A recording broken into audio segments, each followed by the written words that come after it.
Oh, I was talking to Eva. We were at lunch and I started crying, and which is like just, par for the course, of course.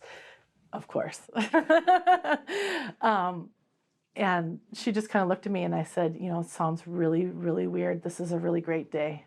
It's a really good day. I'm really enjoying myself. I have my favorite ladies here with me. We're having this amazing lunch, and I don't even have to think about the brain surgery I'm having tomorrow. We're just having this amazing day.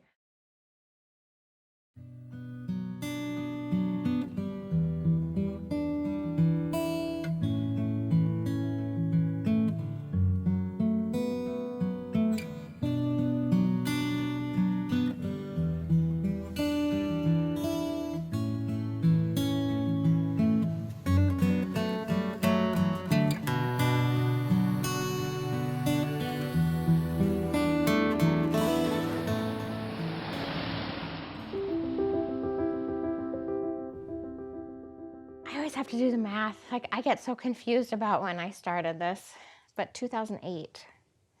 So 2016. 2008. It's 8. Mets 2010. Breast cancer 2008. So 7 years with Mets and 9 years with cancer. I put off calling my parents, like, not for that long, but for a week or two. I just was like, oh, I don't want to tell them. I looked it up on the internet. It said 3 years. You got 3 years to live. Like, it was pretty stupid clear. Like, all of the data said 3 years. Yep. 3 years average, but do you ever want to give didn't yourself seem more like- than average, or well, especially it just didn't seem like most people lived like 5, 7, 10 years. Even when you go to the conferences and Nope. They ask people, like, here's one needs to get cut. They ask you, like, how long, has everybody lived? And there's only like Right. 5 people that stand up at 5 years.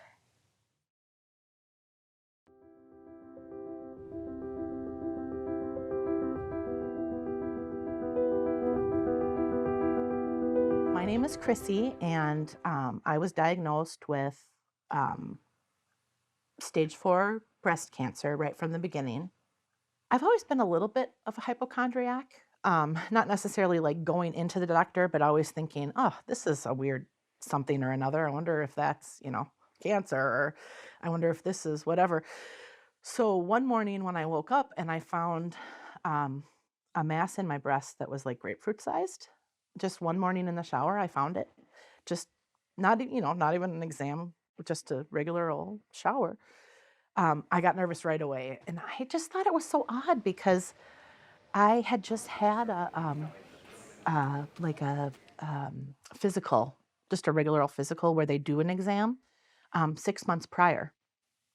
And so for it to grow that fast in 6 months to where you couldn't feel anything to where it was grapefruit sized was like really scary. But I just kept thinking, oh, it's fluid or it's this or that, So I had my biopsy, and then I went on vacation to Florida with my parents. July 16th, 2012. That was the day I got the call. It was a Monday. I went to the doctor because I was having pain in my sternum. Okay.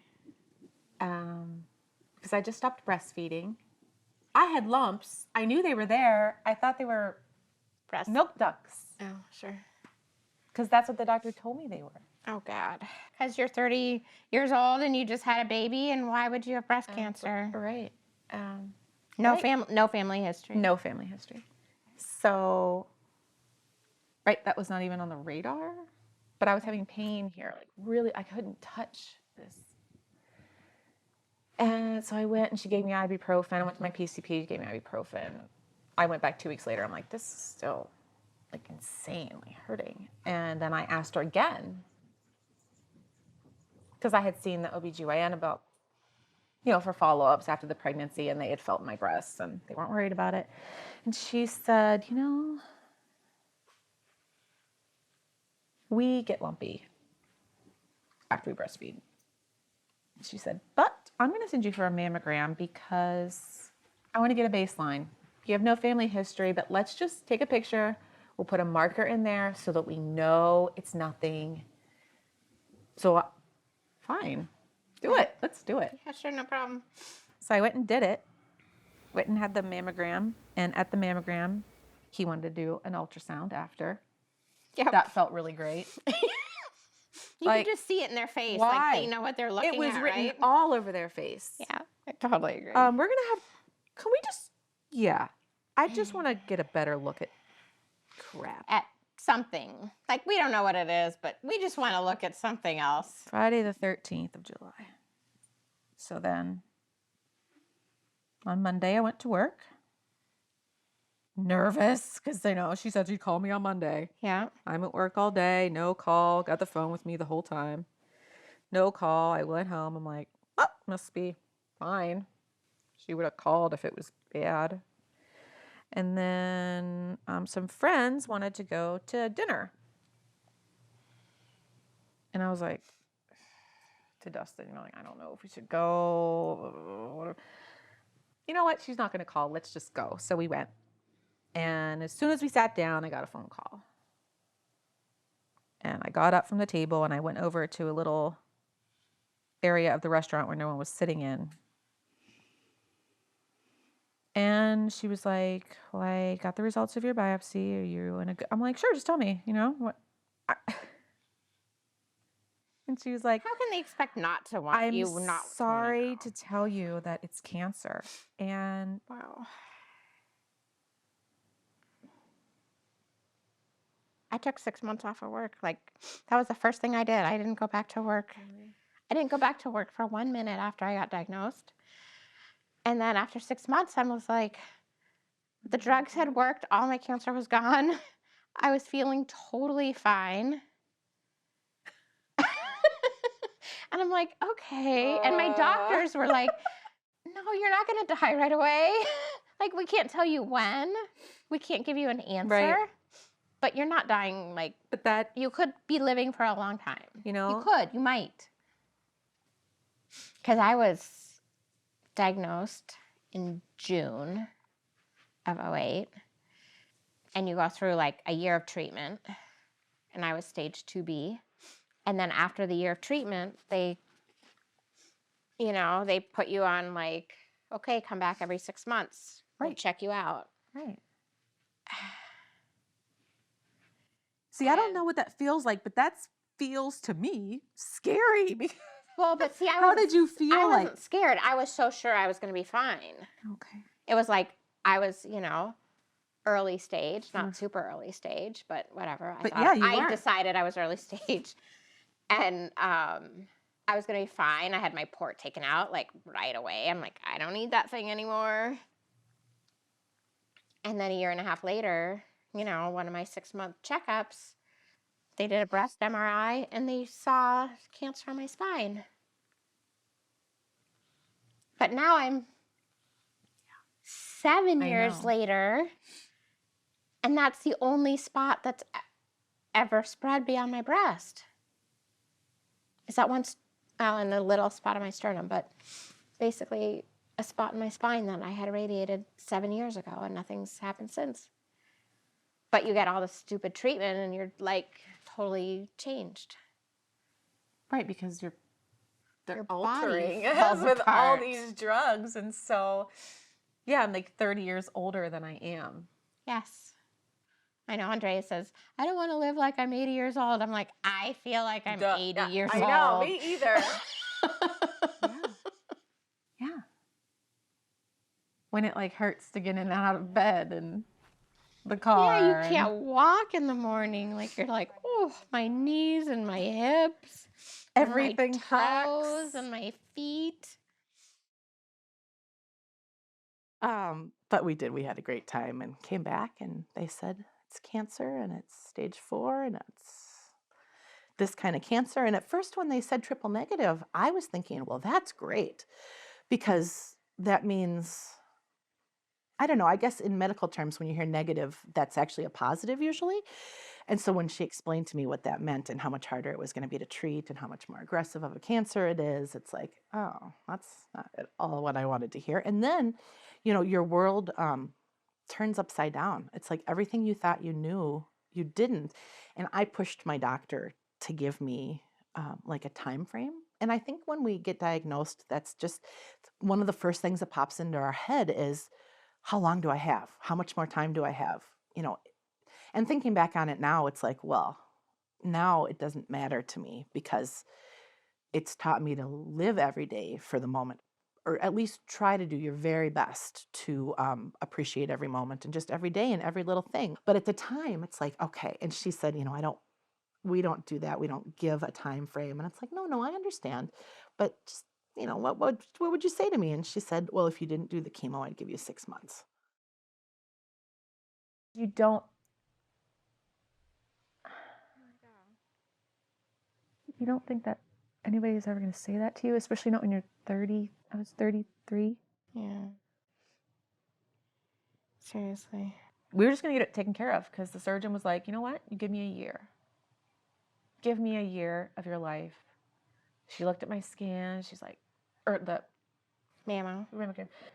It'll be fine. And I even met with the plastic surgeon. We had a whole plan. We're just going to get a double mastectomy because just do it. Take it. I don't care.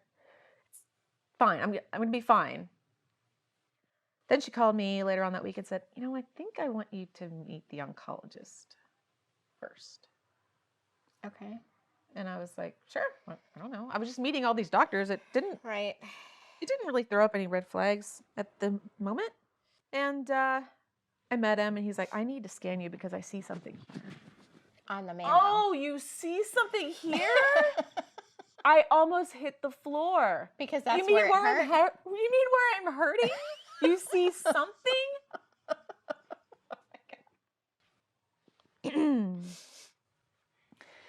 Yeah, so I had a PET scan and then he called me a week later and he said, I'm sorry to tell you, but it has spread. He said, it's not just in your breast, it's in your lymph and your lung and your liver and your spine and your sternum. So I left. I called my partner and it was, at that point, I think it was around 6:30 or 7. And I just asked him if he could come finish the shift because we were open till 10. And he said, of course. Sure. And I walked home. Because I had to go tell Dustin. And I walked in the door and he was feeding Reagan. I do. I remember all this. Like, I can't remember yesterday. He was feeding Reagan in her high chair.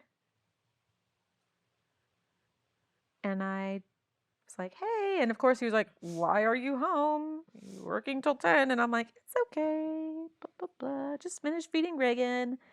And then come sit down on the floor with me. I just want to hug you guys. And so he finished feeding her. And we sat in the living room floor together. And then I proposed to him. Wow. And then you told him? Yes. I was like, listen, and it was such a pretty day. It was like a sunny day. And I walked home and I was only like 50 yards from home, but I walked slowly and just breathed so deep. And, it's one of those like surreal moments when you just like feel all the air going into your lungs and like how nice that feels. And like, that's what I remember walking home. And so I sat on the floor. We all sat on the floor together. And I was like, we're a family, but I was like, I really want to share your last name. He was like, okay. I'm like, I love you and I want to marry you. And I'm like, yeah. And he's like, I was going to ask you. And I'm like, okay, it's a big deal. And It's awesome. And then, and then I told him that the doctor had called and what he said. And then we just cried. And I was like, I'm not just proposing to you because I'm dying. I'm like, I want to be your wife for a really long time. And I grabbed his face and I said that. I'm like, I'm going to be your wife for a long time. You are. And 5 years this year. That's awesome. But then that was kind of a blessing because not only did I have the distraction of the infant, I planned my wedding. and I was still working. So it was a lot of denial Yeah. that got me through that first part. A lot of busyness. Busy. Work, because Dustin quit his job to stay at home with Reagan. Okay. So I was the one Okay. bringing home the money. So I had to, And the doctor told me I could keep working through my treatment, and I did. And it was okay for a little while. Yeah. And yeah. That's how it happened. I remember I called my parents. That was a hard call, huh? Dumb. Dumb to call them? You had to call them. Oh, yeah, I had to, but, it was kind of emotional. I was looking for something, support, and, well, I love you, Mom and Dad, but they're not. Not emotional. No. Not supportive. No. And he said, well, You'll get through it. just follow what the doctor says and you'll be good. No problem. Won't forget that either. I think my mom just didn't know what to say. Mm-hmm. I mean, I don't know what I would say. Well, maybe I do, because I don't know. I hope to God I don't ever have to do that with Reagan. But yeah, Dad was just sort of like mechanical, and maybe that was just his way of, dealing with it. Doctor never told me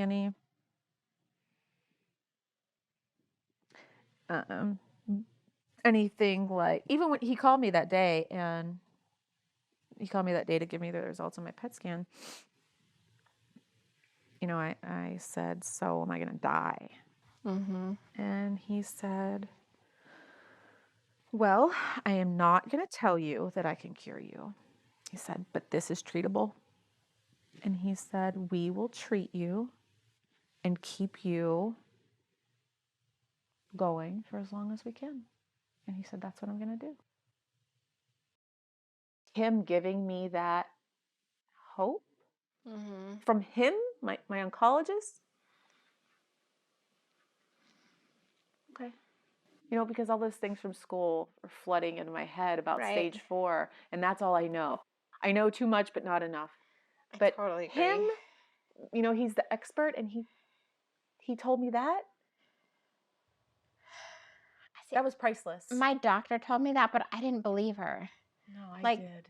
And I don't know why, but I did. I just was like, I guess I just needed that in my grasp, I was so needing that hope. I just wanted her to be realistic. And it turns out she was right. So that was in February of 2016. At that time, it started as breast cancer, and it had spread to my lungs, liver, bones, and I'm missing something. That's okay. The first chemo I ever got on actually did the trick right away. You lose your hair, and it's really hard to deal with that diagnosis, but as long as you know the cancer is leaving, then it's a little easier to deal with. So I do a lot of, I do Eastern and Western medicine for my choices when dealing with the cancer. I like to stay busy. I like to make beauty products, or for myself or friends and family, or just writing, or anything that's, you need something to keep you busy, to make you enjoy the day and not just feel like you're sitting around and not doing anything. So my beauty products especially, I love playing with, making little perfumes and things for people. It's always somebody's birthday, so nobody understands you like your parents do. So if I'm not feeling well, they just don't care. They just, okay, lay down on the couch, or go lay down in bed, or whatever you need to do, or do you need food, or how can we help, is always what they're saying. So it's really nice to be around them, especially when I'm not feeling well. Husbands are amazing, because mine just is above and beyond, but he hasn't known me for my whole 38 years, and he can't read into my brain and see what I need without me telling him, like a parent can. So that's pretty cool. Ron, holy buckets does that guy. He talk about a routine. He goes and spends all day at work, and then he comes home and he works around the house or he really loves to be in the yard this time of the year. You can see he's been out there raking and almost all the leaves are gone. The garden beds are all ready, and then he's making dinner and trying to get some relaxing in. And that guy is just a busy guy. And then on the weekends, I'm like, can you do this, and this, please? And it's like, if you get time. And he always gets time. He always makes time to do whatever I need. It's really nice to have that. Thank God he's here. I might get a little teary-eyed talking about him. He's my guy. Don't know what I'd do without him. Ron and I have been together now, married 6 years. Together almost 10, which, whoa, that just seems like a crazy number to me. When you say it out loud like that, sometimes it's like, holy buckets, we've been together 10 years. Life before diagnosis is so different. It's like day and night. It's almost hard to think about how it was because your life does change so dramatically. I have friends that say all the time, I miss the person I used to be. And I didn't understand that at first until you start to experience it yourself. And then it's like, I really do miss the person I used to be, but not all the time. I'm still great. I always used to say my body just doesn't tolerate chemicals very well. And of course, I don't like to think of the chemo as a chemical because I like to think of it in a more positive light. It's killing my cancer. It's getting rid of the negative. So we've gone through quite a few already. But we're on a good one now and doing really well. And things are really steadily disappearing and doing better, especially since my mastectomy, because we got rid of that cancer in the breast. So all I have left is the lung mets. And those so I had a scan 4-ish to 6-ish weeks ago now. It's hard to kind of remember the time frames, but everything had shrunk in half last time I was in, so it's super exciting. So I have just a few little nodules and just still one bigger tumor here and one bigger tumor here, but they really don't cause much problem, so that's nice.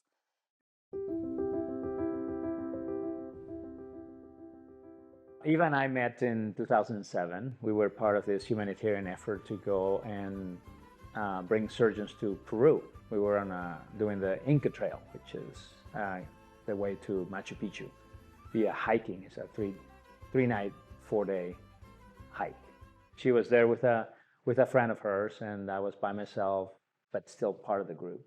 And we met literally not even on the plane there, but when we got there. So then after third night on the trail is kind of when we started going together. We found out that she had breast cancer. It was very early in our relationship, just a year in, not even, I don't think. I was stunned. And basically we were just trying to digest what they had just told him, what that meant for her, and for me. When we first found out that she had cancer, I didn't know how to behave. We'd only been together a little over a year, so, he didn't even have to stick around, and he did. It was never a question as to whether I was going to be around or not. Eve and I have been together it's going on 11 years now. The first round of chemo brought all the stereotypical things that we know about chemo treatments. She was fatigued, nauseous, or nauseated as most of the time, but a little bit, and eventually she lost her hair, which was sort of a funny story as to when she lost her hair, because she told me, it's like, okay, you're gonna have to tell me when I need to shave my head because I won't do it. It's like, okay. So before that, we went to, we looking at wigs and looking at wraps and whatnot. And then one morning she woke up and I looked at her and going, today's the day. That hair's gotta go, unfortunately, because it just didn't look, she looked so much sicker than what she was. And a lot of going through cancer treatment is it's what your image is like, what you look like, what versus what you were. And so I said, I told her like it was probably time to do that. So she did, and I went with her. And then I didn't shave my head, but it was damn near close to shaving, which is, if you see this and you see pictures of me when she shaved her head, you go, wow. As a matter of fact, my oldest daughter, was on a trip to Europe for like 3 weeks, and this happened while she was away. And then we went to pick her up at the airport, and she saw me without hair, and she's like, "Oh my God, what happened to you?" Well, I was gone.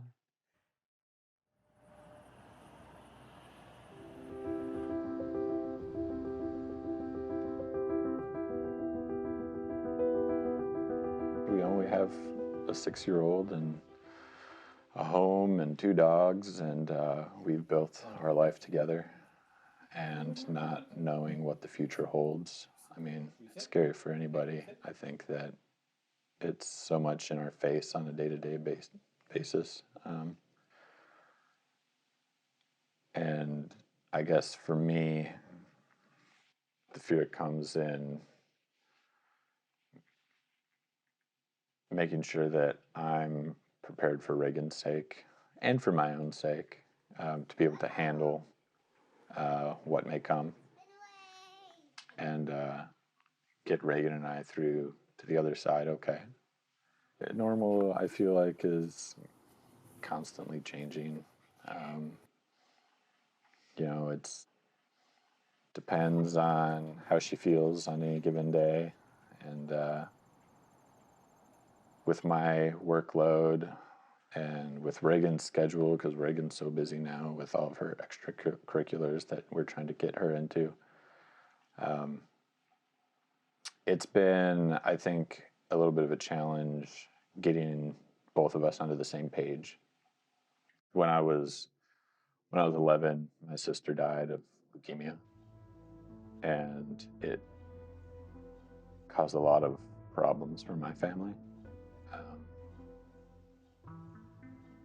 And I don't want those type of problems to come up for Reagan and myself when the time comes for us to deal with that. After she was diagnosed and after she passed away, from my 11-year-old perspective, it seemed like everyone just kind of jumped ship and went to take care of themselves. There were times when I felt very alone as a teenager because, like, literally, I wouldn't see any of my family members, like, at all during the day. Sometimes one of my parents would show up 8 or 9 at night, and as I was getting ready to go to bed, because I had to get up and go to 9th grade the next day.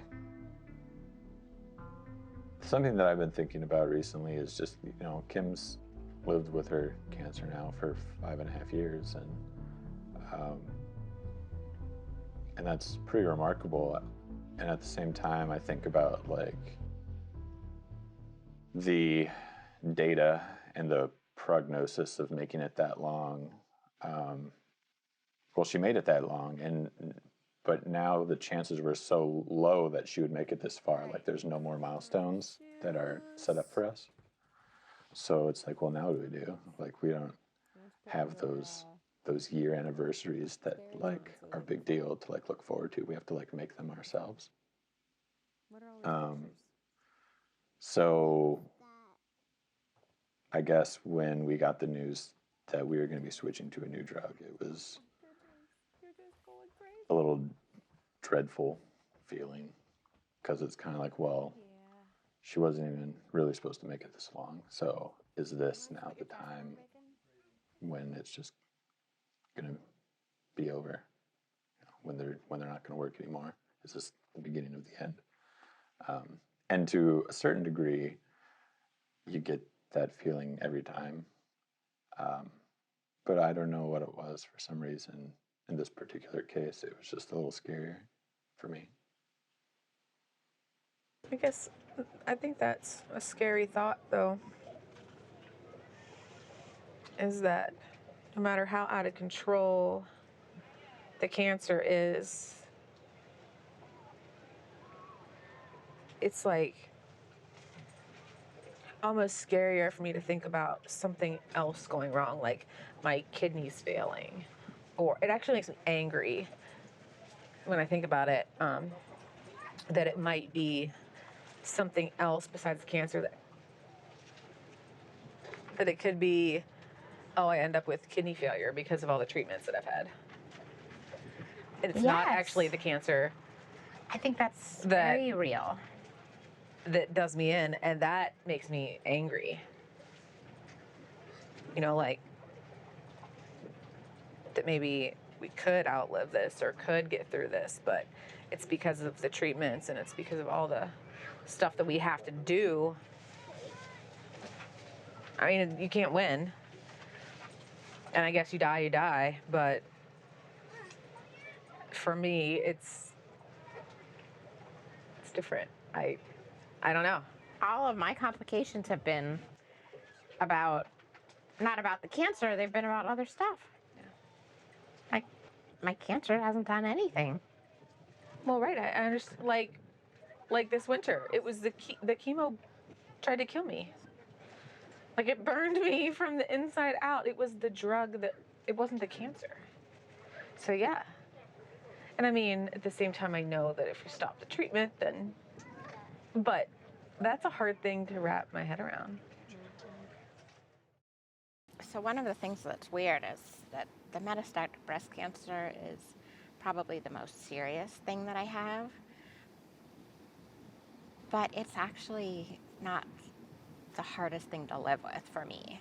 I got these two other diseases that are terrible to live with.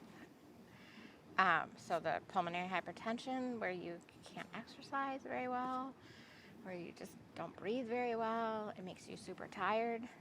So you're tired from cancer, then you're tired from pulmonary hypertension. Then I got the colitis a couple years later, and you're tired from colitis. And colitis, you know, you wake up in the morning and you just gotta go bad. And it's scary if you poop blood. It's scary.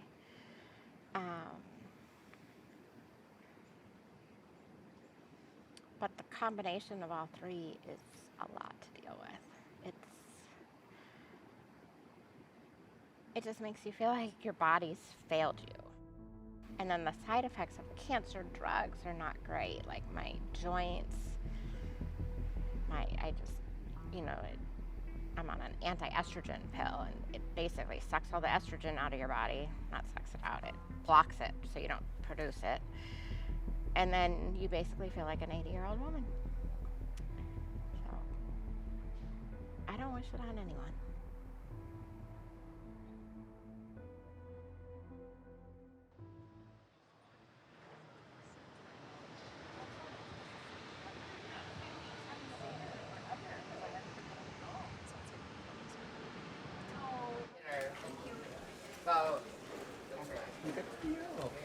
Chrissy's my daughter, and we have a great, very close relationship. She's kind of my touchstone. She always has been. Her dad passed away when she was 5 years old of cancer. And so I kind of raised my 3 kids by myself, and we've always been close. Sometimes you feel like you just want to cram everything into whatever time you have left, which of course you can't do. But we just are together so much more than we've ever been before, which is wonderful, but it's also stressful. It's overwhelming at times for both of us. But I guess I feel like I brought this child into the world, and now I guess I'm seeing her out, which you never expect to do as a parent. And because I think I went through it with my husband, it makes it 20 times harder because I know what to expect. Sort of know what the end's going to be like, and it's just not pretty. It just never can be. It is. It's painful. It's a very difficult end. But I feel like together there isn't anything we can't do. And we're just going to make it through this. We're helping each other through it. tears are always okay. We do a lot of crying. We do a lot of laughing. We have fun together even when she's in pain. Even when things are tough and we can't go anywhere. Just being with her is just wonderful. If my mom is here, though, because she spends every other week, she kind of comes and spends a couple days here and takes me to chemo and makes sure I get out of the house and make sure I'm having fun and that the house is clean and that kind of stuff. So if she's here, we come out and we sit and we have our coffee for a couple hours and we chat. She makes breakfast and then either we go to chemo or we get out of the house and do something fun.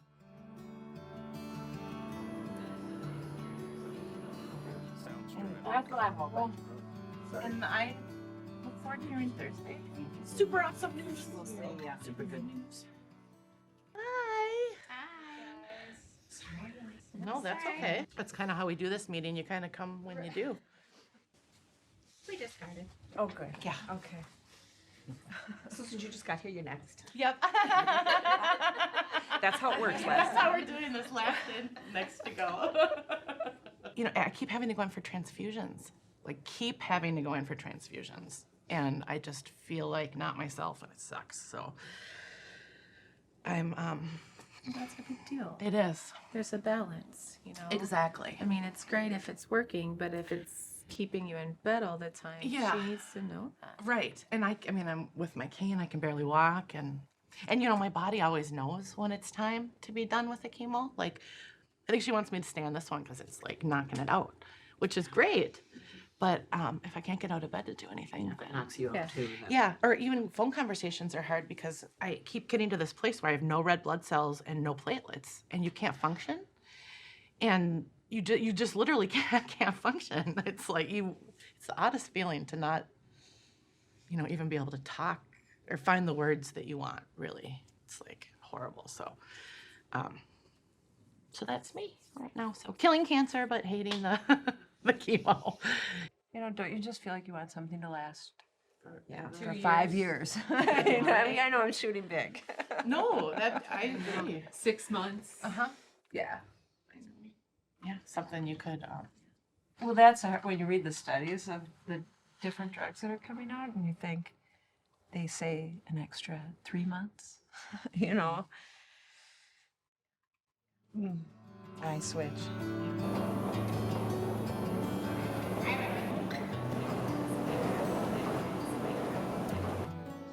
So say like a little bit about yourself and Try to give my 2-minute the background. 2-minute cancer story.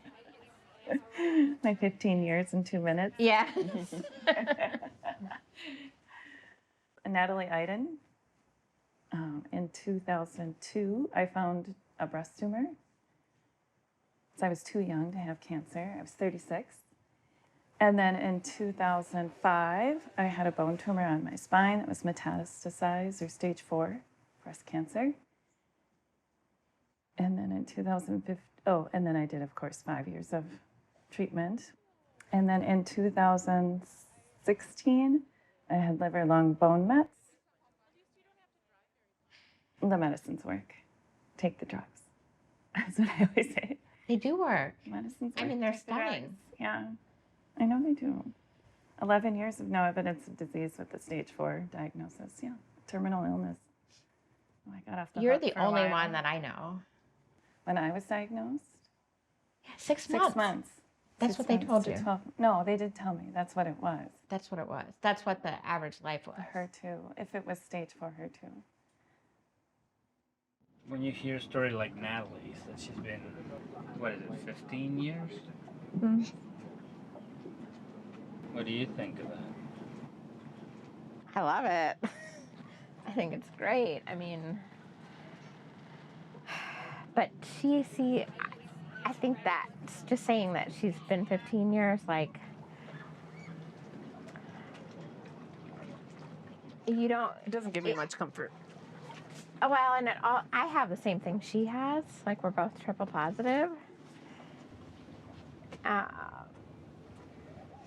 You know, and I think, to me, it's like you don't hear about how terrible it is living with what she has. Mhm. Like, you miss that part of it. Like, oh my God, she's still here. Isn't that great? But you don't get she's allergic to the medicine that they're giving her, and they pump her with all these steroids and Benadryl Constantly. and whatever else. So she's taking to the keep going. bus to chemo. She's there for like 8 or 10 hours because her stupid thing takes so long. And then she buses home. Like, oh my God. And then she's got 2 days of getting the steroids out of her system where she's like, neurotic nut job. And then you cry. I mean, Nothing is normal God. about it at all. Yeah, it's not like she's just living for 15 years. It's like, it's a lot of treatment to keep living. It's a lot of Very hard on your side body. effects to keep living. Yeah. And we do it, and we just we make it normal because we have to mentally to keep going. But you also think about it a lot. Like all your side effects, like they're part of your daily right. life. Like Right. they're not. They don't ever go away. They're always there. Yeah, and they suck. But as well as I do, it'll work for as long as it wants to. That could be 2 years or that could be 2 months. Right. And I just have to keep hoping that it's 2 years. And that something else comes out in the meantime. There will be, exactly. That there will be enough money to fund some random trial that works and that will be there for me after this one stops. That's my only hope. And that's crazy. That's a crazy way to live, especially since you can't control any of that. I mean, you just can't control anything at the end of the day.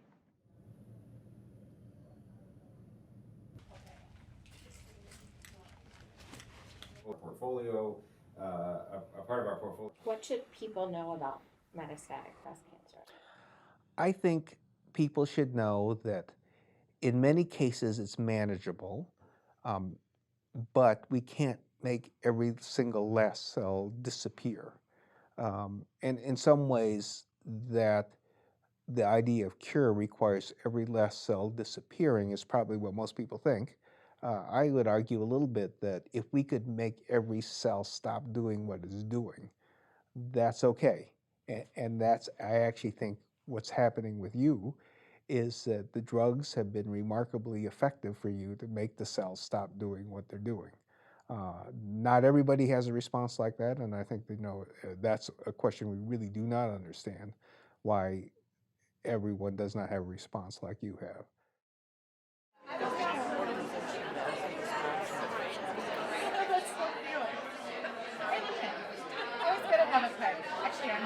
Really? Well, I know I thought of you, and it's like I can't even get down here on time. It's like he was never. Well, I thought it started at 8:30, so I got here at 8:45. But of course, it started at 9, so I get to go get breakfast. Cool. I guess I'm supposed to be part of this class. Welcome. How are you? Yes. We just did the daughter.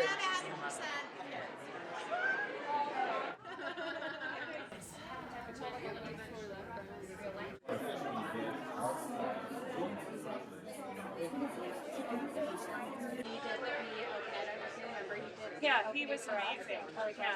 Yeah.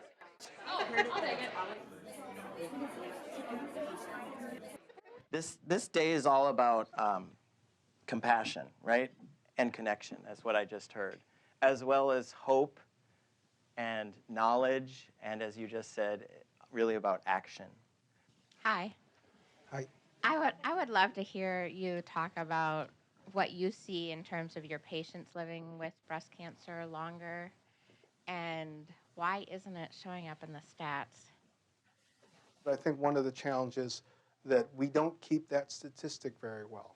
So it's a little bit hard to pull out of the larger group of breast cancer statistics. I will also comment, some of this is our fault. Our fault is, and this is an editorial comment on my part, we have built very strong, and I think in many cases appropriate, guidelines to protecting patient privacy. So it is very difficult for us in the United States actually identify what happened to many patients without appropriate consent form in place. Let's take a minute. I know it's after lunch and everybody's probably a little bit, I don't know, logy, right? How about everybody stand up here in the room, if you can? Thank you. This will just take a minute before we get on to our next thing. Take a minute to stretch. Everybody up. Okay, now that I got you all up, those of you who do not live with metastatic breast cancer, please sit down. I myself am going to sit. Those of you who were diagnosed a year ago, please sit down, or less, with metastatic breast cancer. Those of you 2 years ago or less, please sit down. How about 3?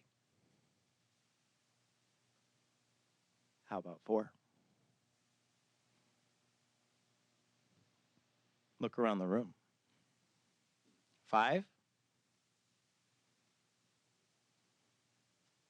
6? Look at all the people still standing. This is wonderful. Let's give a round of applause. How far could I go? 7. Wonderful. How about you? 9? Wonderful. 9. 13 years. Amazing. 15. 17. Amazing. Excellent. Thank you for doing that. Look at the stories of hope up here in the room.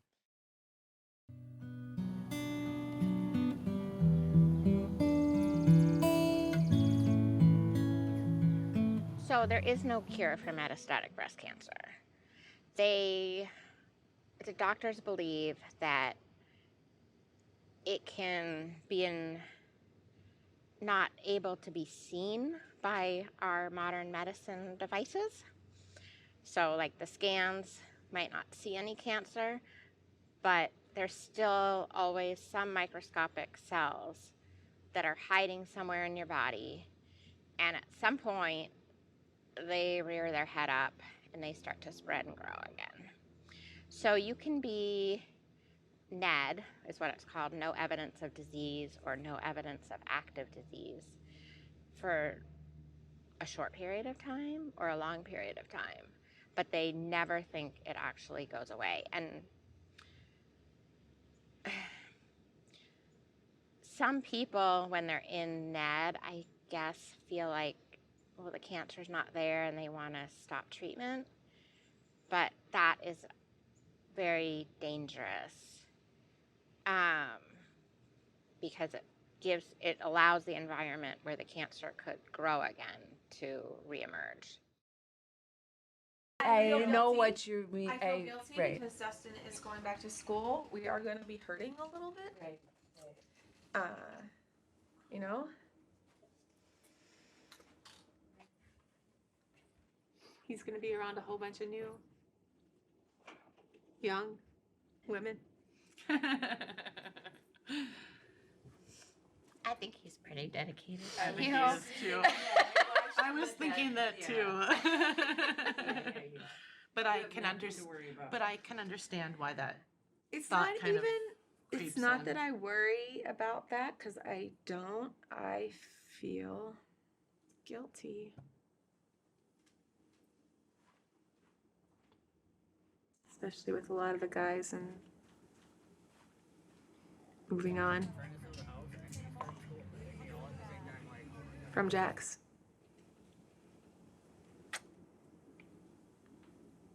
Hard conversations, I know. We've had lots of conversations.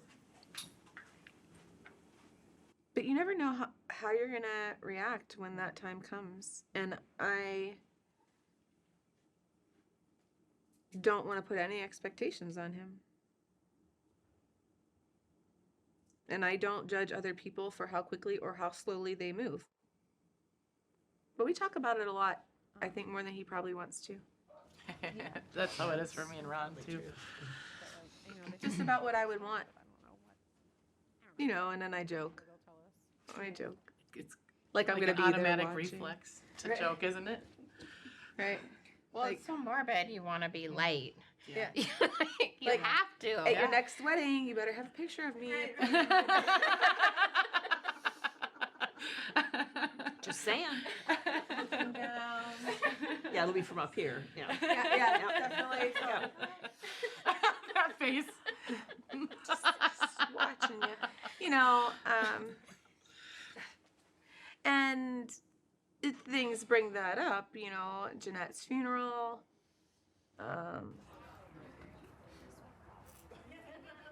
Digs those things up. When one of the guys has started dating, it digs that up. Yeah. And it's normal, and you're happy for you. All of it's reflected back on yourself, no matter what. And I don't like that. That feels selfish. Like with Jeanette's funeral, you're sad for that, but then I'm sad because it's a reflection on like what's gonna happen. As of last night, I'm back trying the gabapentin, the nerve one. But it takes a long time for that to, get into your body and start working. So I'm just trying to deal with this whole packing this wound every day, which is just horrific. And so Evelyn's recommendation was to cut it open and put a wound vac on it. I don't know if you guys know much about wound vacs. I had one before on my stomach for a few months, and it is really painful. It really is horrible. But there's no skin left to close if they open it. It's been radiated. It's so sensitive. There's just no skin left. So it's like all my options suck, and I'm so mad at everything. I just don't want to do it anymore. I don't want to have cancer. I don't want to deal with my wound. I don't want to be sad all the time, mad. I just hate everybody and everything. Me, I'm naturally a positive person. I'm naturally, I don't have to work at that. That's just my personality, I'm always up and happy and like, we can do this, we can deal with this. Like, it's just another thing, but it's just another fucking thing every time. It's not getting better. No, nothing's getting better. It's just worse and worse. And they're trying so hard to help me. My whole team is. And, my doctor cares so much, and she just wants me to have a good quality of life. And that is not happening, and I don't know what to do. I just finally got off the antibiotics. I was on them for like a month, these really hardcore, heavy antibiotics. And it just messes up your body. And there's like nothing that relieves. I mean, my meditation helps a little, but nothing really helps. It's just, I can stay stoned all day and numb and watch TV and I don't want to say, or distraction, be distracted by things. Like even coming here today is a good distraction. But it just sucks. And I just want to punch people. I just want off this fucking cancer ride. I just want to be done. You can't have chemo while you have a wound vac. And if I have to have the wound vac for 3 or 4 months, I can be off chemo that long? I'd love to be off chemo that long, but it's not even that I don't even have much cancer right now. Like it's in my lungs, it's a little bit,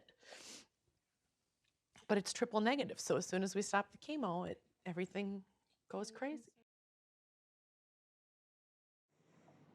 I know. You just don't know what it's going to be.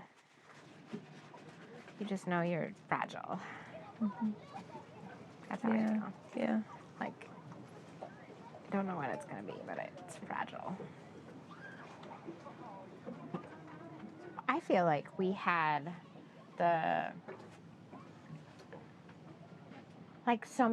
so few of us had died, and that our group was like healthy and young and pretty vibrant, and you know, like it was like, okay, we have this terrible disease, but we're living with it.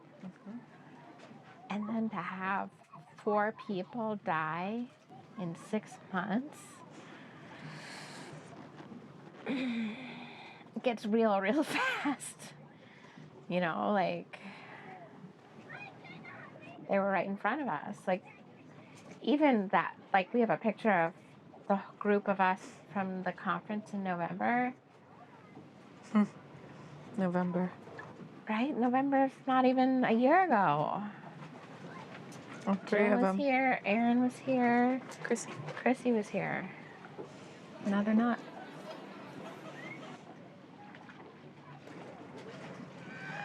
Good that I'm still living, but at the same time, look how quick things happened. You know, like I am still living, but do I have 4 months? Because I've kind of gotten a little more comfortable with living, I guess. You know, like at first I couldn't think about next month. Right. Like when I was first diagnosed, you know, I was like, I might not even be here next month. Then the longer you live, you start to get, I guess, a little more comfortable with the fact that I might live. But then you see your friend die and like go from being okay to dead in like 3 or 4 months. I mean, I can't help but think that then, I mean, what if something like that happens to me? And it could. And then you never know, like, is the next chemo going to work, even though the last one didn't? Sometimes it does. Sometimes it doesn't. And sometimes it takes 3 more to figure out what's the right one for you.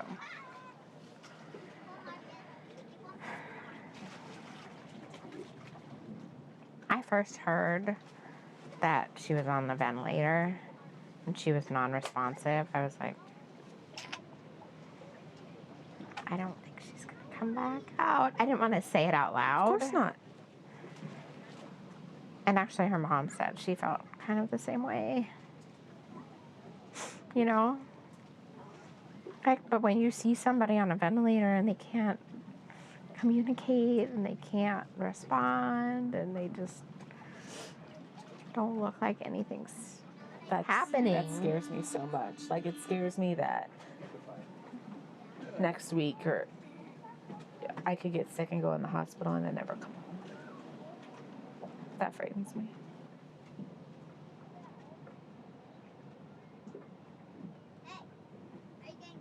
But it's so much closer now, But then when you right? see it happen to your friend, I guess that's the problem. Maybe we've all just been healthy. Healthy-ish? Healthy. Healthy-ish? Oh my gosh. You know, but yeah. And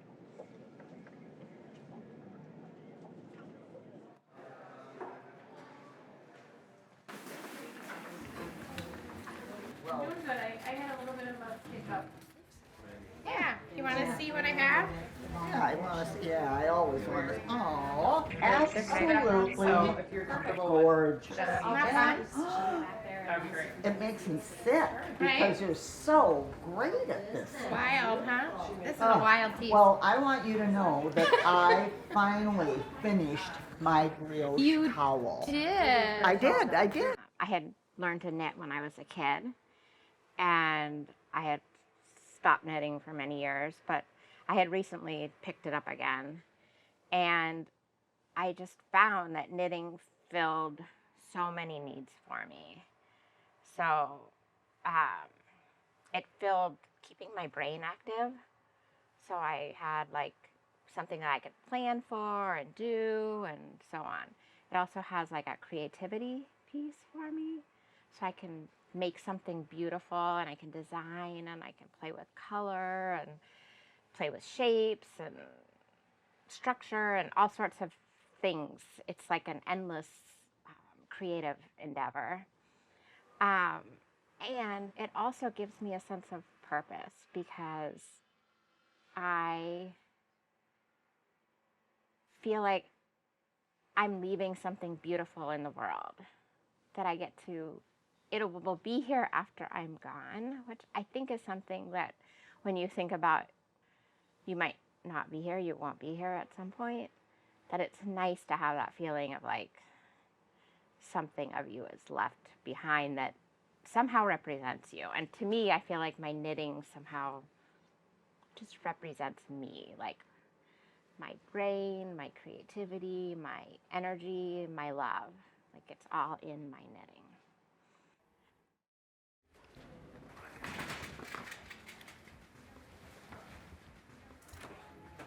All right, we're headed out. You got your echo last week.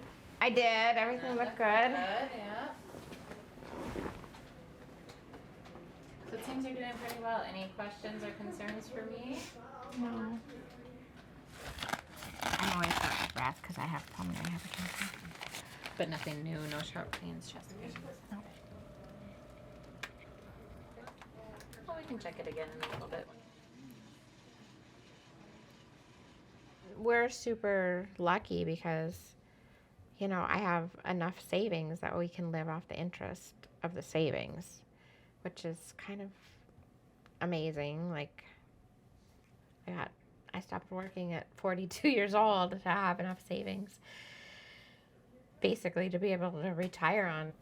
And we have a boat, and we don't have to sell the boat, which I'm very excited about because the boat is like my home in the summer. We can be outside all the time, but I can still have like my whole controlled environment home thing, so I don't feel like I have to be like out running around the city. I can be like outside, but I still have all my comforts of home on the boat. And it's the best.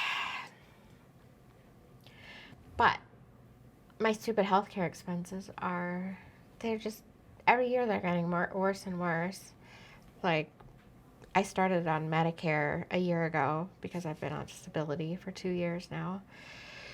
So I started on Medicare, and I thought that was going to be like a lot less expensive than my private plan that I was on. And when I did the math, it looked like it was just about the same. I have 3 medications for you today. You gonna tell us how much it is? I am. It's $195.43. So I still have my HSA account. Okay. I know it's running out. Well, I'll see what I can get But out we'll of there. see. I think I still have enough in it to cover it. Okay. Alrighty. And then do you have any questions for the pharmacist today? No. All right. I'll be right back with your receipt. Yes.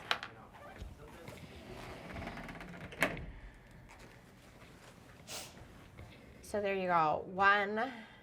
There's 3 drugs in there.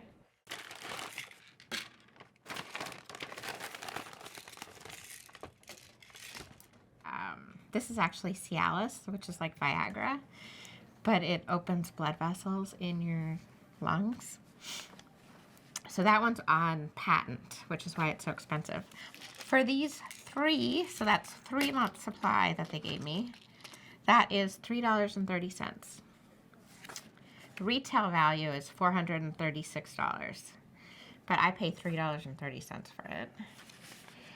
This one, which is for my thyroid, is $3.30 also, and retail value is $40. So you can see like all of that is $6, and this one is $188 or $4,500. No, $46.19. But that's insane, right? It's just unbelievable. So we have one friend who got kicked off of her medical assistance plan because her husband made like $10 a month more than what was allowed on the medical assistance plan. So all of a sudden she went from basically having her health insurance paid, she got completely kicked off the plan, and like all of a sudden she didn't have any health insurance. She's in the middle of chemo. The U let her keep coming. Thank God, right? Like, so they were just billing her. She's like, I don't know what to do. I can't pay. Like, there was no way she has no income. Like, they have no money. It's impossible. So finally, she found a program that if she worked like 10 hours a week or 5 hours a month or I don't know, some minimal amount, that she could get health care through the state that covered her. And they went back. So they covered all the stuff that she didn't have any coverage for. So thank God that we have those programs, and who knows like what, the government's going to do with, like, they're talking about cutting Medicare, they're talking about cutting Medicaid, they're talking about cutting Social Security.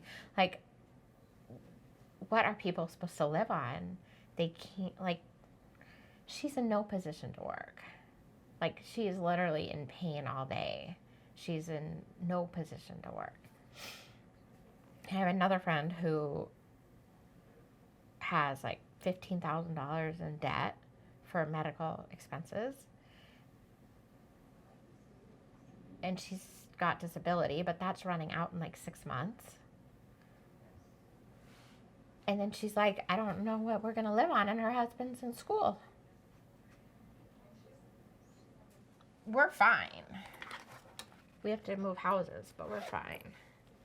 But a lot of people are not fine. And there's like nowhere for them to go.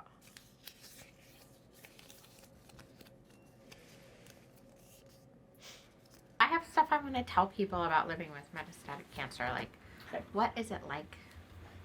I think one of the things that comes up for just about everybody, except for people who are bald, is that we look normal.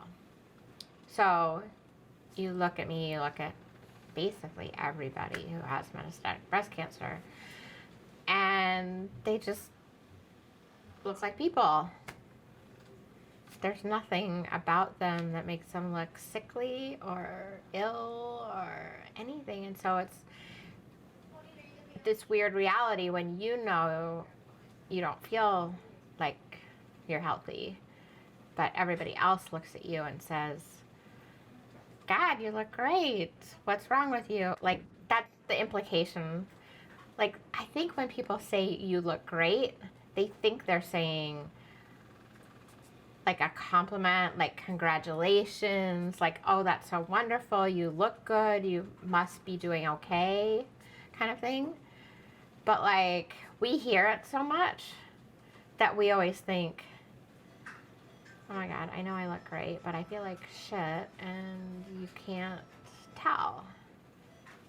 So that it's one of the weirdest things, because you're in this like two separate worlds, because you have your world that you know, and then you have like how everybody else perceives you, and they perceive you as being healthy, but you're not. Like, there's a whole thing with metastatic cancer where you feel like you don't want to communicate bad news. Like, you don't want to, you just,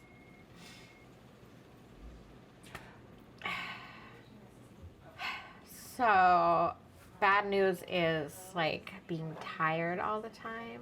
It sucks being tired all the time. And it's so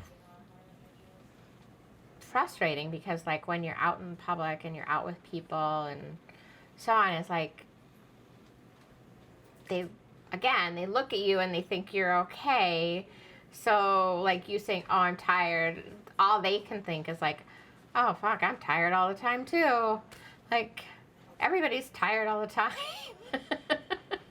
Like, what is that, So it just doesn't communicate like how tired you are. They think, oh yeah, well, I only got 4 hours of sleep last night.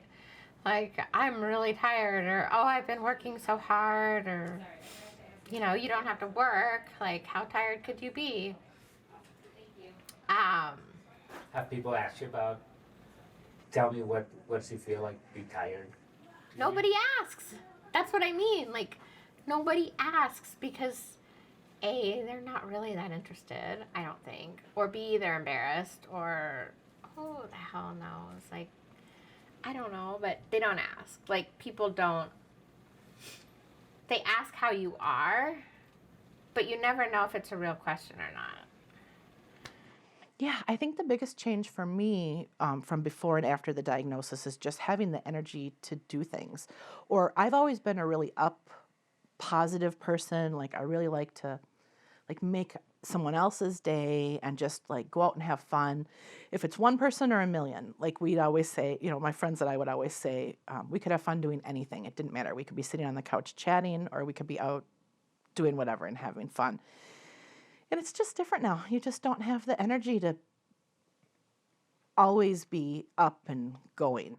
I've always been a super independent person. Like if Ron didn't want to do something, it was just fine because I could go do it. But now I rely on people always to do things. And that's okay. It's just so different than before. Even just getting out to get a cup of coffee and go shopping by myself used to be one of my favorite things, and I can't do that anymore. For us to describe how tired we are, the thing that resonates the most for me is, first of all, like if you're out for one day, like if I'm out like a whole day, I have to be home the next day. Like I plan my schedule so that I'm not out 2 days in a row. Because you're so, you do not want to leave the house. You do not want to leave the couch. I get out of bed, but I don't really want to do much else.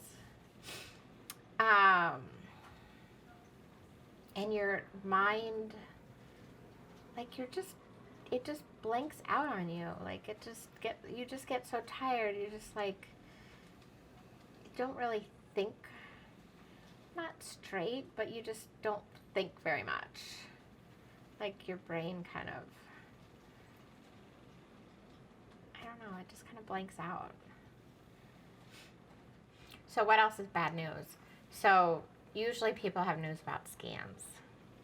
Like we get scanned a lot because cancer's, again, like a completely invisible disease. You can't see it, and most of the time you don't feel it. Like if you have like bone cancer that has progressed, you might feel it, but most of the time you don't feel anything. So the only way you know whether you're doing okay or not is by scans. So like some people get scanned every 3 months. I was getting scanned every 6 months, but now because I don't have any disease anywhere, like it's been almost a year since I've been scanned. Which is kind of freaky. I've never gone this long without being scanned.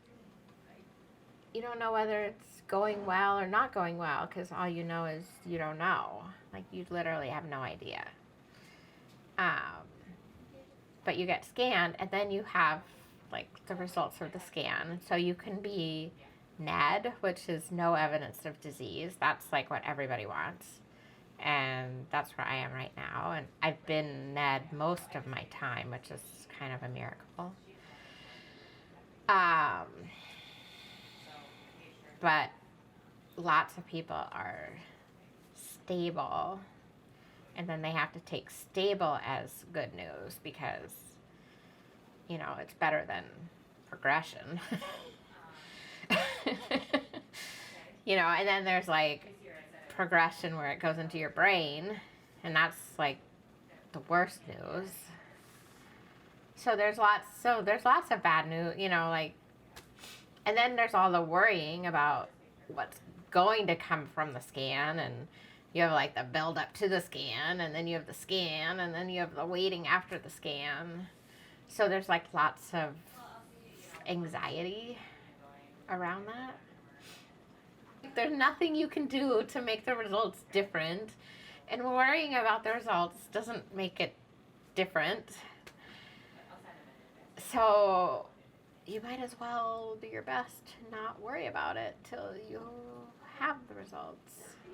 And even then, when you have the results, it's like, okay, well, either you're going to change drugs, then people start worrying about a new drug and what's that going to do to them. Or it's stable and then you don't have to change drugs. You just stay on what you're on. Because always what you're on is better than the unknown of future drug. Because at least you know the side effects from what you're on. I literally, every time I go out of the house, so I go out of the house for appointments, and I go out of the house for knitting, and I go out of the house for very select social events.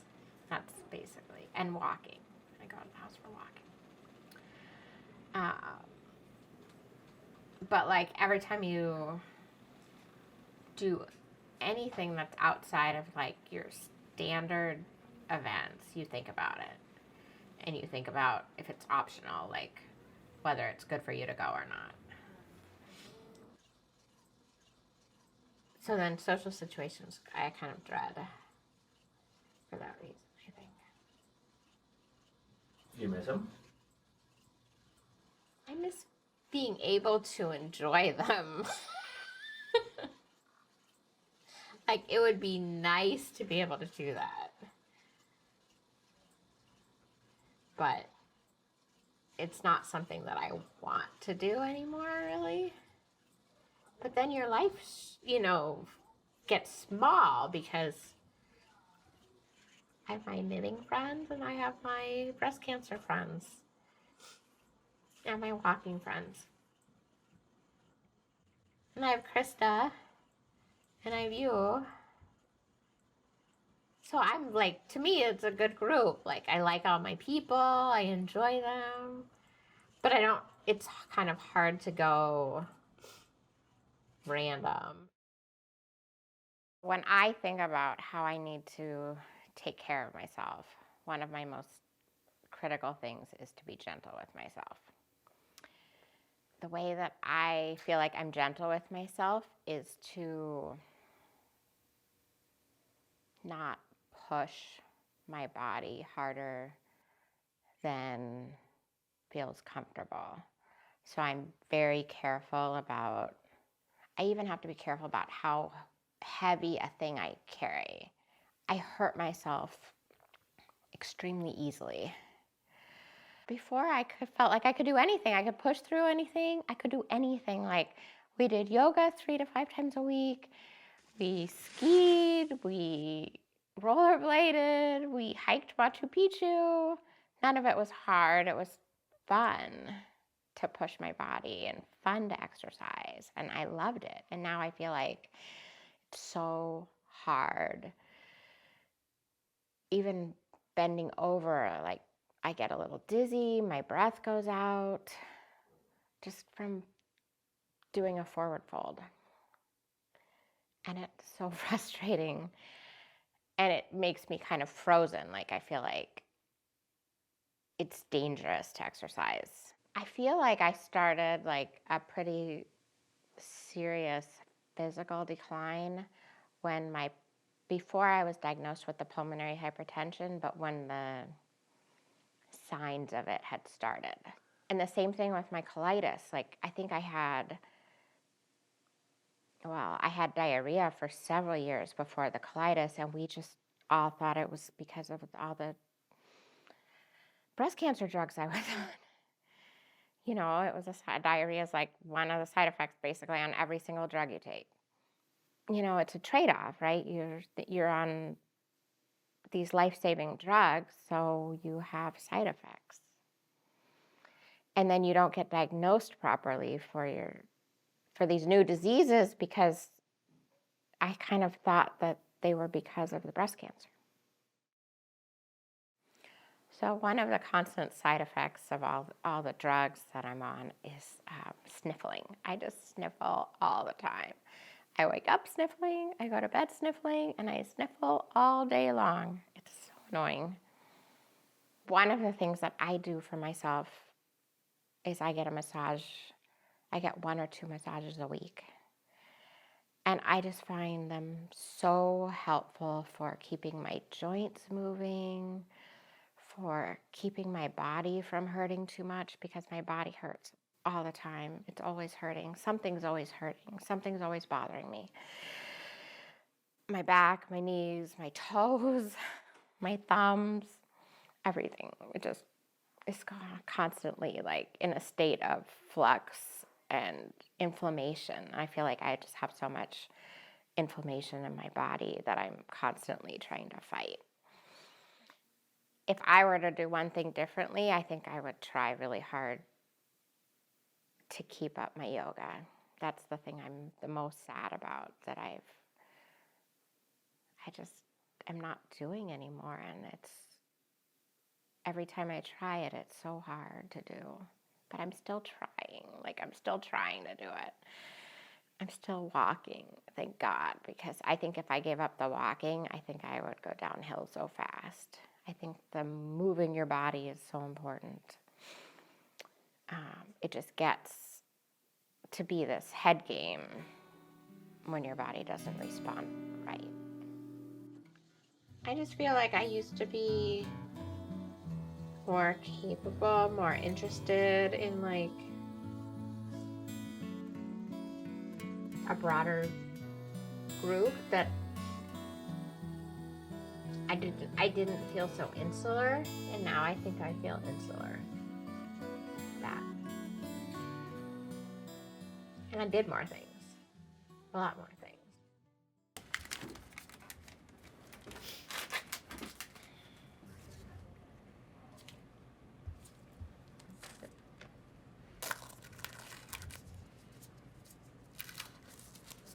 Okay, 1, 2, 3.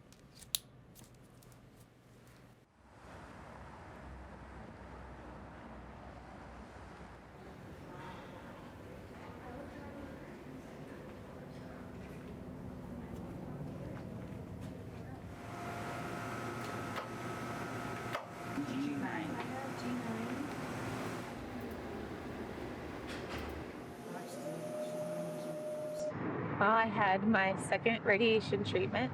They're radiating a spot in my lung. I have 2 new spots. I have a spot in my lung and a spot on my spine. So they're just trying to kill those and get rid of them without changing the rest of my treatment. I feel fine. I feel good. Yeah, getting over a cold. But other than that, I'm fine. I'm a little bummed that it didn't work, but I have to come back.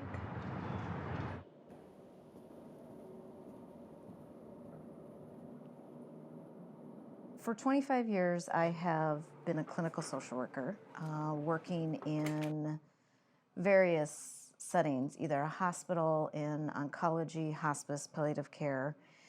For the last 15 years, I've been a private practice psychotherapist, primarily focusing on oncology and grief. One of the things I hear a lot is that they want people to realize that metastatic breast cancer is not curable, and that they want more than the pink ribbon. They want more than awareness. They want money to go towards research for metastatic breast cancer. I think people feel that it's grossly under-researched, that it's grossly underfunded. On a more day-to-day level, I think what I hear from people is that because metastatic breast cancer patients aren't necessarily the women walking around with no hair, they're not necessarily the women walking around who are on IV chemo. Some are at certain points in their treatment, but they also want to be seen as not somebody who's sick per se, but somebody that may have struggles daily, and that even though they may look good on the outside, they may not feel well on the inside. Women have said to me, they're okay until they're not. And that's one of the things with metastatic disease, is it is a lifelong disease. And so I think if we can do a better job of understanding that it's not that, oh, you have your hair and you can go to yoga, so you must not be in chronic pain. That's not the case. My experience, it's been primarily with women, and I think their outlook on life is really quite beautiful, because it comes down to simple is beauty. And so many of them have had to give up their careers, which is such a loss. And so they have to find purpose in other things. And I think that's one of the things that is so important, is that if people can have purpose, their outlook tends to be better. I have learned that you really have to live in the now, and you really have to take it day by day and moment by moment. In a partnership, whether it's 2 women or a man and a woman, I think I see a lot of commonalities. One is the caregiver will often come to me and say they feel helpless because what worked one day doesn't necessarily comfort the next day. There's a huge fear that caregivers also can have, which can turn into their own anxiety and depression. And so communication obviously is key. There's a lot of sexual and intimacy issues that I see also with metastatic breast cancer because of some of the changes in the hormones, whether we deplete the estrogen or whatever that may be, also pain, fatigue. And from what I've noticed in relationships, that doesn't get better with cancer, it gets more difficult. But what we have to do is, a lot of times my patients, we work on switching from sex to being more intimate in their relationships. And I'll often bring in the partner to have that discussion. And I know that there's actually specialists now. There's actually therapists, sex therapists that can specialize in this. But sometimes couples don't even want to talk about it. It becomes a taboo in the relationship, or it's the white elephant. It's sitting in the middle of the bed and nobody's talking about it. And I think that just increases these feelings around it, and it's best just to talk about it. What's important in the relationship is to go back to why you fell in love in the first place, because those attributes are still there. Through things like JACs, caregivers, where, at least again locally here, now I know not everybody's blessed with the JACs, but those are where the male partners can maybe talk more about it. But in terms of the females who are living with metastatic cancer, it's a huge shame for them. It's a huge loss. It's a huge disappointment, and it's a huge anxiety. In some aspects, I feel blessed to have been diagnosed at stage 4. Really? Why? Because I have never been let go. I've never been cured and then sent on my way for it to grow back. And, you know, I've only lost a couple people, a couple of friends in these, you know, almost 5 years. Yeah. But those that I have, you know, weren't living metastatic that long. Right. You're like, either you live a long time or you live like next to nothing. Because they were like early stagers, and then they were fine, and they weren't. And by the time they weren't,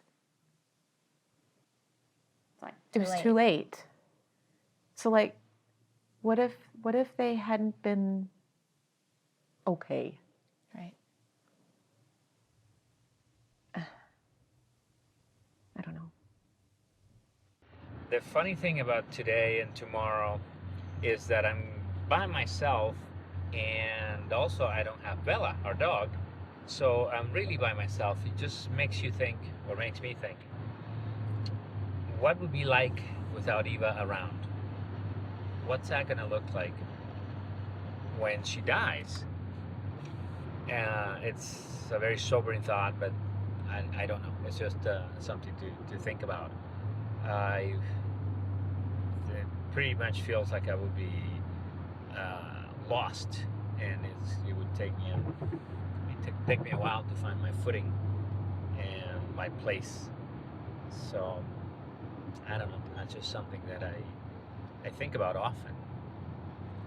A little bit morbid, but I do think about it because it's in our lives. The idea of, you know, my friends who are also caregivers that I can get together with for drinks or dinner and talk about the stuff we're dealing with. It's extremely helpful, but there's a fatigue that comes along with living in cancer, and sometimes you just don't want to be around it. You just want to like go be around normal people doing normal things and talking about the weather and sports. It's a heavy weight to have cancer in your life, and I think that it is probably, you know, no relationship's perfect. I think cancer probably maybe kind of highlighted some of the cracks in our own relationship. in the beginning, it was easy because we were just focusing on survival and we were focusing on making it to the next milestone or to the next doctor's appointment or the next scan. And when she kept making those milestones and she kept living, and we kind of fell into our new normal, it was almost like 3 years later we were like, oh yeah, like we have a marriage and a relationship too. And by the way, that thing you do is really annoying. I just haven't really thought about it because we've been so busy. And every relationship has those things. And so now it's working on that stuff, just the normal relationship stuff. Hey, Reagan. Hey, Reagan. Reagan, Do you want to pack a bag? Because we have to go hang out. where's your backpack? Get her checked in and make sure everything's ready to go. Could you pick 2 coloring books to bring with you? Sure.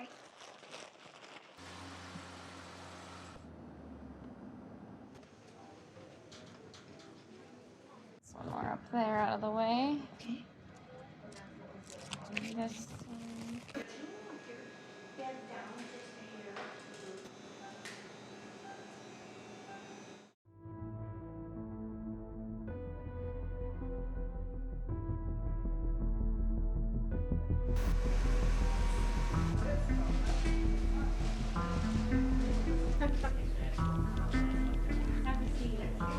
She's doing just fine. I essentially removed both the scar from the prior lumpectomy as well as the lump in the skin. Okay. There were 2 areas in the breast tissue itself, not just in the skin.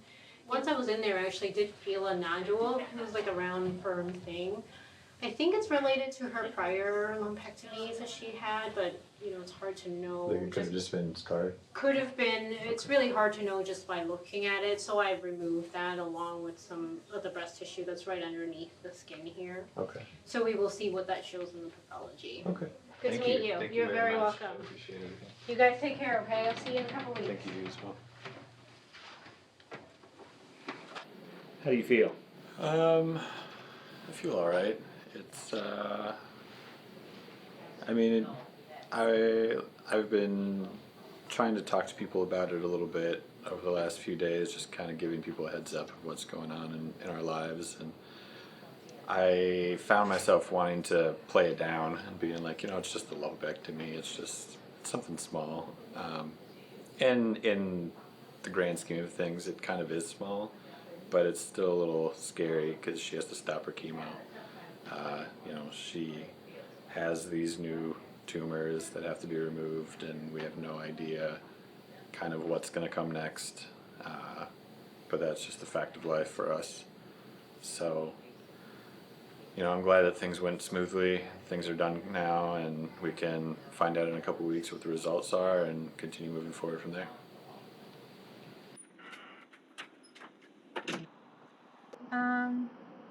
A couple weeks ago, I started getting dizzy. But I started a new chemo, and you know, and last weekend I got really tired, like, super tired, out of the blue. And first day of school, I was sick in the morning. Second day of school, for 5 minutes, and I don't ever really vomit, and I did. And it was so intense, and then it was over, and I felt fine. The next day, the same thing happened. And you know, you try not to freak out.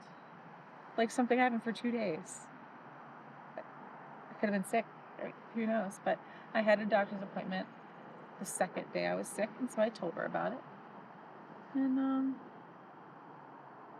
you know, immediately she was just like, "We need to send you for a brain MRI." And you know, it was my 4th one that I've had, and you know, over these last 7 years, and I've had way worse symptoms where I thought for sure before it would have turned up. But this time, I mean, I was nervous because I mean, you don't want to be sent for a brain MRI, especially when they're like, you need it today. But I was pretty optimistic because I just thought my symptoms were not that weird or normal. Or I thought if anything would ever go to my brain, it would be like I'd lose vision in an eye, or I'd have a seat. I don't know what I thought, but anyways, I didn't expect. You know, she called me the next day and then and told me that there were over 50 tumors in my brain, and I thought she said 5 because how the hell could there be 50? And like I feel pretty normal, you know. I guess you accept the fact it was in my liver, it was in my lungs. I'm like, okay. I don't know how you swallow that, but I did, and just the brain has always been the scariest thing. You know, I don't want to be a burden on Dustin and Reagan. They're just so young. It is not recommended that you get off medicine at all. Or if you do want to take a break, that you take short breaks. But even short breaks can be deadly. So because there are some women who are living with metastatic breast cancer for so long, like me, people want to talk about it like it's a chronic disease, because you're not dying right away or within a few years.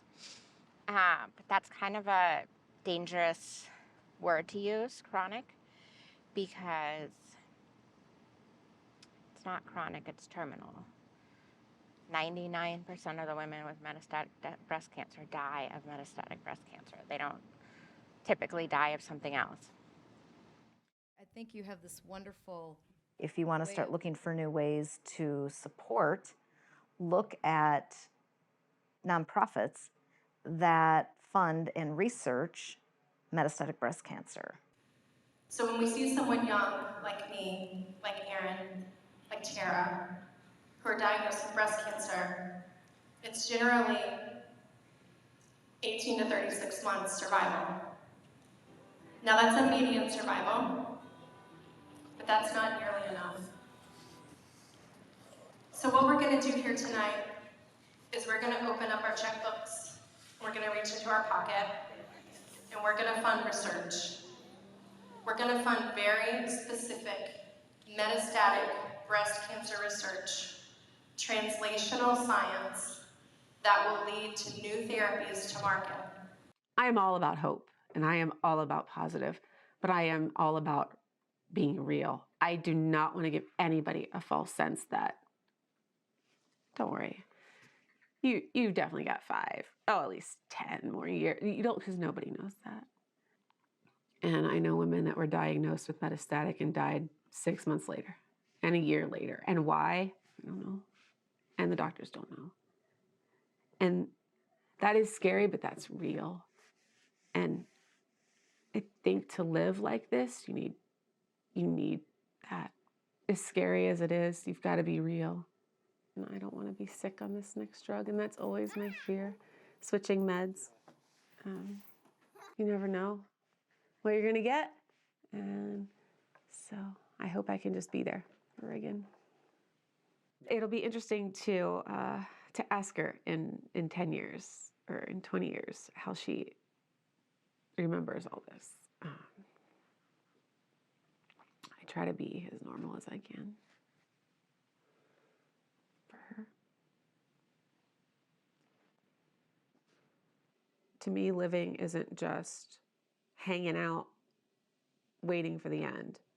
Living is getting together with my friends and playing with my kid and taking the dogs for a walk and being able to go to the mall and just travel and enjoy my time here until it's done. And I think that's how we should live anyways. But You know, having cancer, it just changes you in so many ways. But one for me, a couple big things for me was, one, first of all, it doesn't matter what you look like it doesn't matter what anyone looks like. I mean, I realize that it's what's on the inside that counts.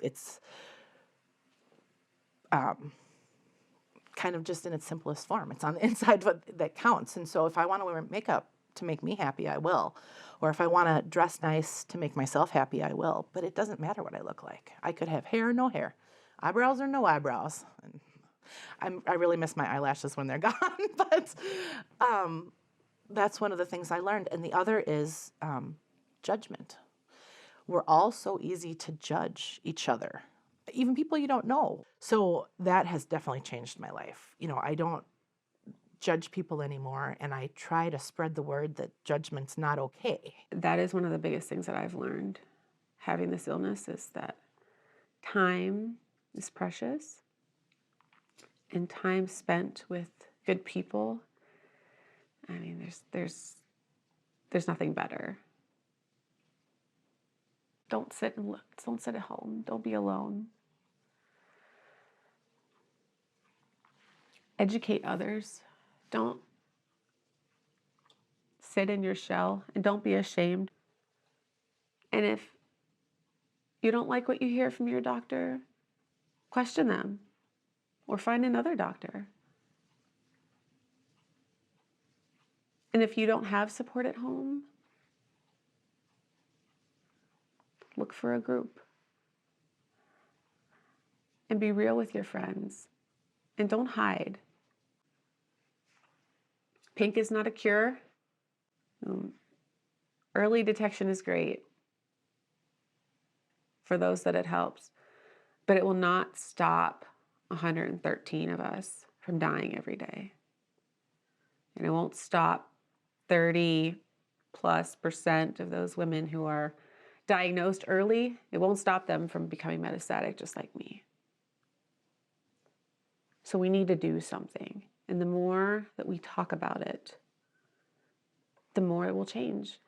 The drug that I have just come off of, I was on for 2 years. It wasn't even around when I was diagnosed. Those things only happen through advocacy and research and talking. We've got to keep that going if we want to live.